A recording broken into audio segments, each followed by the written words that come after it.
Hi everybody, hope you're doing marvellously well. Sitting here with my friend Rodger Carter, how are you? Welcome. We're at the Doghouse Studios. Yes, sir. Which I have been to a couple of times before. Been a while, but yeah, you were here. Yeah, and our mutual friend Brad works here with you, which is fantastic. Brad Cook. I'd love to know a little bit about your journey, how you end up here, because this is an incredible studio, and we'll do a little bit of a tour, and we can talk drums and drum recording. Well, the history of it is actually, this was kind of an accident, believe it or not. I was building a glorified jam room to have my friends over to jam. You know, that was the idea. At the time, I was touring with Rick Springfield. Rick's amazing. We love Rick. Yeah, I was with him. I was in his band for like 14 years, and one day Rick comes over when the construction was still happening, and he's looking around, and you know, we go out to lunch, and he says, "Why don't we build a recording studio? You finish the construction, and I'll buy all the gear." Meaning he'll buy all the gear. Rick is an incredibly classy guy. He's awesome. Best guy I've worked for. Best guy by far. We do tons of stuff with him. We just finished mixing a song for him Saturday. For those that don't know, he's insanely talented. Yeah. I mean, he's a great guitar player, great singer. And then when the first album we mixed of his... Songwriter. I was like, who did you co-write with? And his manager's like, he didn't co-write any of these songs. Yeah. Yeah. Insane. Great songwriter. Great songwriter. I think that's his strong... Well, and a performer, but I think songwriting is definitely his strong suit. We did a bunch of records. I think I must have played on 6 or 7 records over the years. So how did you get there? How did you get the gig? How did you... give us a little bit of history. With Rick? Well, no, in general. I mean, where are you from? And I'm from here. I'm one of the rare birds. Oh, you're LA native. Yeah, I was born in Santa Monica. Local bands when I was a teenager. You know, I was playing the clubs when I was like 15 or 14 even. My first real gig was with Lita Ford, if you remember her. Of course. I've recorded Lita too. Yeah. She's great. She's awesome. She's like a sister. And it was an audition, and I remember after the audition we went to Casa Vega, and she said, "I like your drumming, but your drums sound like shit." Literally, I mean, I'm quoting her, and she handed me a phone number, which turned out to be Myron Grumbacher's phone number. And I had never met Myron. I was a fan of his, but even him not knowing me, he loaned me like drums. I went and met him. He's like, "Yeah, take these drums, go record, blah, blah, blah." And we started, my first recording with her was Sunset Towers under EMI. There was a recording studio in the basement there. Did you tour with her? Yeah, we did some records, did a bunch of playing live. When I got that gig, I was 21 years old, and Nirvana, you know, the whole music scene changed because Nirvana came out. Yeah. And so it kind of put a lot of these people out of business. So I had to, you know, jump ship and keep working, you know, but I managed to do it somehow. I mean, pretty much nonstop touring until this last couple of years. I'm trying to slow down a little bit. So who was after Lita? What was your next gig? What was next? I think Berlin. Remember Berlin? Of course, Terry Nunn. It's kind of a blur. You know, the Berlin thing, a bass player friend of mine was doing it, Lance Morrison. I don't know if you know Lance. Mm-hmm. Great bass player. Plays with Don Henley.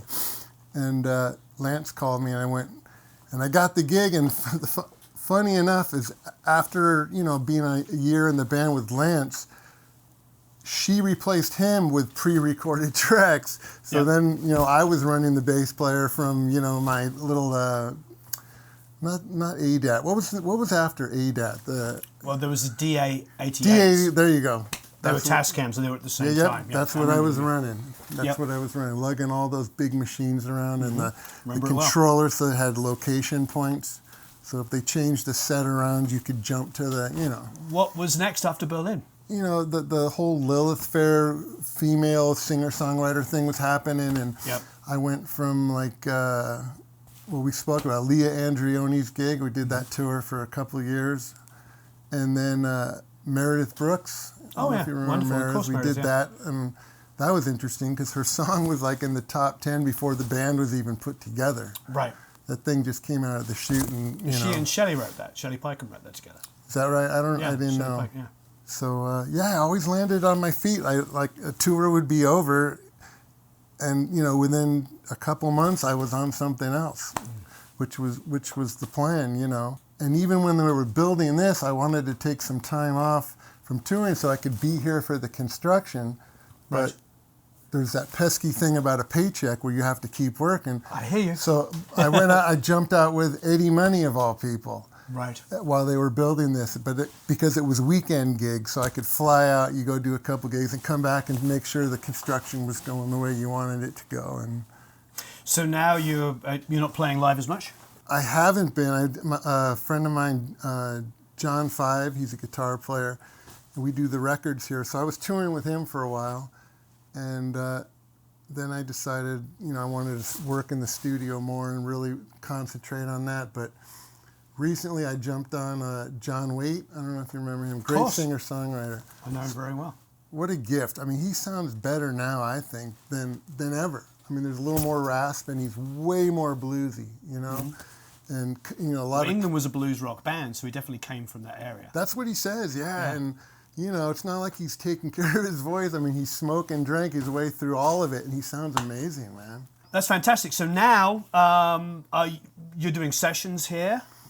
I'm doing a lot of drum sessions. Some of them, where I get the files through the internet. I don't meet the people. Not as much as you'd think. Most of people still come to the studio, and so I'm doing a lot of that. And a lot of people just come in and use the studio, and I have nothing to do with it. Great. There's a lot of that. They've made some really great records here. A bunch of, I don't know what it means anymore, but a bunch of Grammy-nominated stuff and. It's all bragging rights, I suppose, and it's everything. It's everything from real heavy, like industrial stuff, down to full-on legit jazz. The Tierney Sutton band, she did her last couple of records here, and that blows me away. I mean, they were in here, and there was a sound coming through the speakers that I didn't recognize, and it was a sheet. It was charts. It was paper. Yeah. I'd never heard the rock guys. You don't know that sound. So, yeah. So they did that, and that was a great to see those guys work, because I just they show up, they read the chart down, and boom, that's the keeper. Well, let's take a little bit of a look in this beautiful studio of yours. So what I love about what we were talking about earlier is that, as you were saying, you're the drummer and the studio owner. So you have like 3 different first call guys. And the janitor also. The janitor. Well, maintenance man, yeah.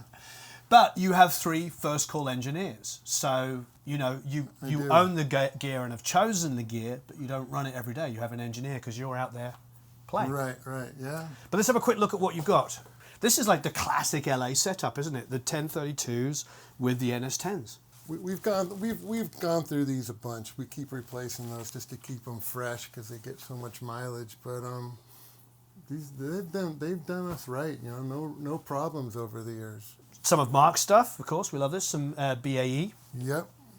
Which is wonderful. And I presume, it's all BAE because you've got 1073s. You've got. Well, that's where I met Mark too. Is when it was Brent Averill's place in Sherman Oaks. That's when I bought the first batch, and then we only became friends, and like 10 years after that. But yeah, I did the same thing. I bought the products, loved the products, then got to know him afterwards. Yeah, which I think is a better endorsement than the other way around, isn't it? Yeah, and I even play on his. He's a guitar player writer too, so I play on his stuff, and then he brings over a new mic pre like this one right here, this 312. Oh yeah, one of the brown ones. Which I think he made for. I think Kenny Aronoff was in his mind when he made this for snare, and he laid that on me. And it's great. We use it on the snare all the time. I have a pair. I love them. Yeah. All right. So you got 1073s, 1023s, 312s, and then a couple of 550 AEQs, and a 560 and a 550B. Nice. Some Manley. I don't know if you have a preference on any of this stuff. You just give choice to the different engineers and they choose what they love. Pretty much. When I get a drum sound that I dig, I usually take photos. I have a whole album on the computer of different drum sounds because, we'd be doing something heavy and it's one sound, and then, like I was telling you, we did a Glenn Campbell record where it's a whole different thing. So I love the way the drums came out, so I just keep taking photos, and I don't know if that pisses off the engineers. No. We love that. Some of them are kind of like, they're huddled over. They don't want, But most guys are cool with me checking it out. I love this universal audio piece here. I've actually not used this before, but I see. So it's 4 mic pre's, but it's also got a digital. It's also a digital interface, which is really cool. I haven't used one of those, but that looks really cool. Then you have the control surface. Yeah, I know it's like a glorified mouse, but I think, the people that come in, like the paying customers, they want to have their hands on faders. Pair of distressors. Yep. Great go-to. A purple 1176, or called the MC76, which is wonderful. LA2A. And then I see you have a headphone distribution from Dangerous. I think the Dangerous is just for monitoring in here. At least that's what we're using. No, it that for. makes sense. Yep, Yeah. that makes sense. Well, let's check out the live room. This is the bit that gets exciting because this is, really a drummer's paradise. So is this your main recording kit you've got up here, the DW? Yeah, this is the one I kind of leave set up most of the time. And I've just learned how to change the cymbals out and the drum heads and tune them where I can get pretty much any style of music I need to play out of this drum set. And there's other pieces up there, like smaller bass drums and stuff like that. A wonderful snare collection. Do you have any favorites you can point us to? I always have to say I love DW. I've been with them for over 25 years, so I love their drums. That 15-inch snare is great for ballads. This one here? Yeah. They made me that Lakers drum when the Lakers were really great in the, late 90s. They made me that. That Black Beauty, though, gets a lot of... This one here with the beautiful engraving got on that it? in England, actually. Some guy was selling it out of his van, and I got wonderful. a good deal. Have a quick look at this. The inner... So that's the Shure, Yeah. the Beta 52. And that inner mic on the Kelly Shoe suspension system, that just goes to my seat for a thumper. Oh, that wow. has nothing to do with the recording. Although we have switched it out where we use that as a mic to record, but basically that's just going to the seat. Oh, so it's the same mic. It's another Beta 52. Right. Oh, so you got the thumper on the seat. That's great. Yeah, once you start getting used to playing with it, you don't want to let it go. And then this is that platform by Oralex to keep all the low end without having it disappear. And Great. the floor's floated on those rubber U-boats, I guess they call them. And in between that is all sand. When it was all done, Vincent Van Hoff, we had Vincent come down and I thought in the control room, I was thinking, the skylights will be great and the sun will come in. It was like the wrong thing to do in the control room. Yeah. So he built that hood. I don't know if you guys saw that frequency director, and all the bass traps are from Vincent. Great. And then, so he got the room sounding real great, all these clouds that he put up. Fantastic. And then Steve Brandon, Coco, so he basically tuned the room, the speakers, and put a Waite EQ in. And, he said, don't move these speakers. So we actually drilled little wood things to hold the speakers so they can't be moved now. The AKGs for overheads are those 414s? Yeah, 414s. Great. What's this you got for a hat here? Is that an AKG? Oh, yeah, 451. We use the Earthworks for room mics. Oh, I see. And those are permanently up as well? Yeah, and they're directed... At the wall, yeah. Yeah, at the wall it kind of gets... And I use the 87 as just overall drum kit mic, sort of in the middle. Okay. And sometimes we put a crappy mic behind me. I don't know what they use, but just something that kind of gets everything that's cheap and sounds distorted. But wonderful. Dig this. Some guy came and brought this Hindenburg mic the other day. I know, I was looking at it. 3D microphone. He just brought it like a couple days ago. I haven't even had a chance to use it, but he demoed it with some headphones to me. Denny Fongheiser sent him over a studio drummer. Denny's wonderful. So, what a great drummer.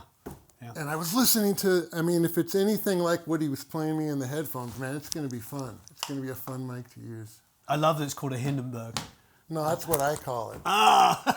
He likes it, though. He might steal that from you. That's great. Or a Goodyear or something. I don't know. Or you could just call it the Led Zeppelin. So you have a little side snare here. Yeah, I just usually put a 57 on that. What I like it, so you've got a 451 and a 57 taped together here for the snare top. The trip with that is that, I'm dropping all these names on you, watch your feet, but Ross Hogarth came over, and he's a good friend, and he got me a killer drum sound, and that's kind of what he had going on mic-wise on the snare, so I found that clip, and that's kind I'm sure he could still do better than we tried. But we're emulating Ross's setup on that. Great. So 57, 451. Then what's this underneath? Oh, another one under here. Condenser for underneath the snare. And then I see you've got the Shaw betas on the toms. Not always. A lot of times we'll use the 421. Yeah. So this is one of the isolation rooms here. Come on in. You know, obviously vocals, but I've even put like a 2-piece drum kit in here before. Great. The isolation is pretty darn good. I mean, if it's a loud like metal band, that's not going to work out. But normal volumes, this is great. It did the trick. Double glass doors. So do you have other places you can isolate as well? I have one more room. I'll show you guys. It's we got to enter it from a different direction. Oh, this is cool. So yeah, I just built this about a year ago with my cousin. I'll never do that again. It almost killed me. And we waited till July. July in Woodland Hills is a little hot, but yep, it's great for leaving the cabinets. We could put a person here if we had to. I put AC in and talk back, and they can do video and all that. Yep. But mostly it's cabinets. Leaving the cabinets in here. It's one of Lita's. Yeah, she left that here for me. Nice. And oh, you got some speakers in here. So do you use it as like a little echo chamber as well?